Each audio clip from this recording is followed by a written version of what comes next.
Il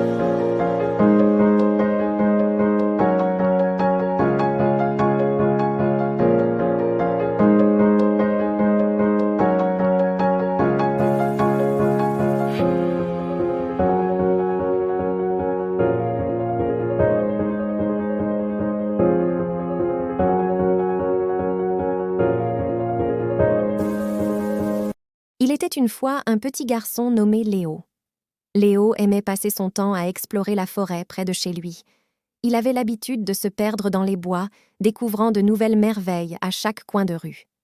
Un jour, alors qu'il se promenait dans la forêt, il découvrit une étrange fleur brillante au milieu d'un clairière. La fleur avait des pétales roses scintillants et un doux parfum sucré. Léo s'approcha doucement et toucha la fleur.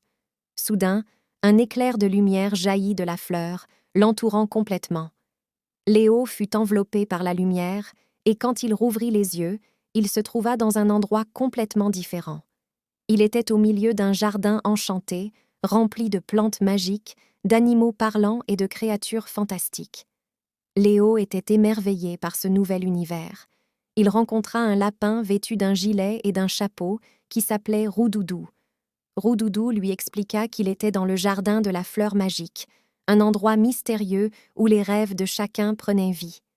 Léo était ravi et se mit à explorer le jardin. Il rencontra des fleurs qui chantaient, des oiseaux qui racontaient des histoires et même un arbre qui lui offrit des pommes en argent. Mais ce qui captiva le plus Léo, c'était une fontaine d'eau scintillante au milieu du jardin. Roudoudou lui dit que cette fontaine exauçait les vœux. Léo décida de faire un vœu.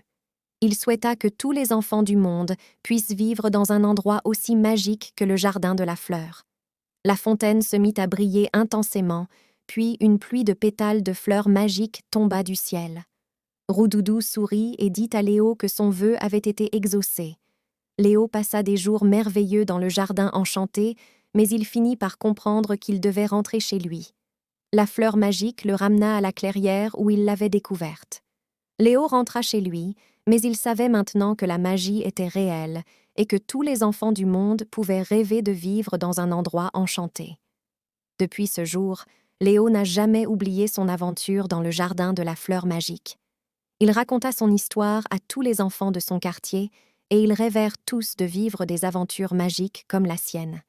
Et qui sait, peut-être qu'un jour, la magie de la fleur magique se répandra dans le monde entier, offrant à tous les enfants la possibilité de vivre des rêves merveilleux.